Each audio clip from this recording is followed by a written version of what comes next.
Hey there, everyone. We are going to be starting the next few chapters in the subject of trig. So this is, to me, this is like the best part of the class, but that's just because I love trig. So if you don't love trig, that's okay. You don't have to. It helps, but maybe you'll love it after this course. We'll see. Okay, so 6.1 and 6.2 I'm gonna merge them together because wasn't in my mind a real good cutting point in between the two, and I didn't quite like how the book split it, so we're just going to kind of do it all at once. So we're going to be looking at radians, what they are, the trig functions in general, and also the unit circle. So let's actually look at this little quote here. So degree measure, traditionally used to measure the angles of a geometric figure, has one serious drawback. It is artificial. There's no intrinsic connection between a degree and the geometry of a circle. Why 360 degrees for one revolution? Why not 400 or 100? And I remember thinking kind of about this when I was taking trig or geometry. It's like, yeah, why is it 360? It's like, that was just weird. You can actually prove it in calculus, but in geometry, they just sort of said, you know, a circle has 360 degrees, and everyone just goes, okay. But that's kind of right. There's not really a connection between the degrees and the geometry of the circle. But with radians, there really is. So let's see what a radian actually is and then how it's connected. So it's an angle theta, where theta is the ratio of the arc length of the circle to the radius. So radians are kind of nice because now it actually is talking about things on the circle where degrees don't really do that. Okay, so that's what our radian is. The arc length, that's the portion of the circumference between two radii. It's denoted as lowercase s, just because, and can be found using the formula S equals R theta.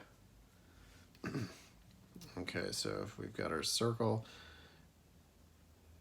we have the two radii going like that, so R and R, so the arc length would be the section of the circle that's in between the two radii. So this would be S here. And there's your theta. Some people I know are probably going, well, what about the other part of the circle? Well, it's not technically in between the two radii because your theta is over here. If they were talking about theta on this side, then yeah, that would be your arc length. But it has to go on where your theta is. So it's not like you have a choice. And then sector area, that's the area of the region between two radii. So if I darken this pie slice in, that would be the area of the sector. And that formula is A equals 1/2 R squared theta.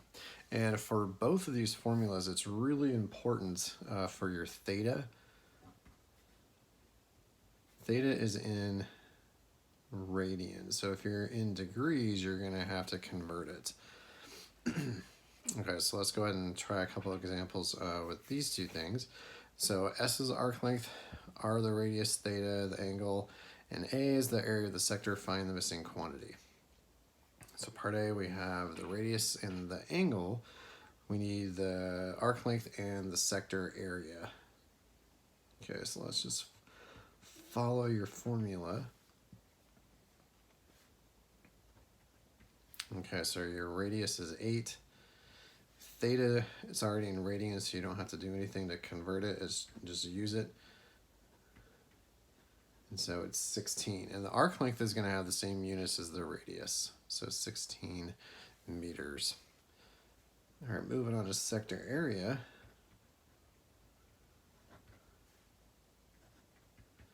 So plug stuff in again. So sticking the 8 for the R. the 2 for the theta, and then just simplify it down. So the 2 and the 1/2 cancel out, and we're left with 64. Now the units for the area, just take the unit for the radius or the arc length, the meters, and since it's area, it's going to be squared. Area always has some unit squared. Volume would have a unit cubed, but area is just a square. All right, part B, R is 10, theta is 120 degrees. Uh-oh, we're going to have to convert. So you should already know that from your trig class that 120 degrees, that is just 2 pi over 3 radians.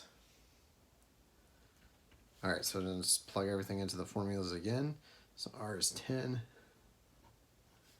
theta, 2 pi over 3, and then just simplify them down as far as you can go. If you end up with a fraction, you end up with a fraction. So this, we end up with a fraction, and it's a nice pretty fraction of 20 pi all over 3. Isn't that fun? And then the units would be the same unit as before, which would be feet.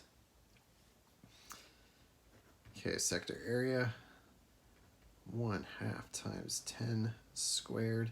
And then again, take it the radians, which would be 2 pi over 3. And then just simplify it down as much as you can. So in this case, the 2's cancel out. And you're left with the 10 squared, which is 100. The pi is still there, and the 3 is still in the denominator. And then the units would be feet squared. So they're not too complicated of formulas to follow, just as long as you can remember what they are. Okay, so there's a pretty good intro into what radians are. That's kind of all we're going to do with arc length and sector area. So let's stop the video here, and then we'll pick up in the next one.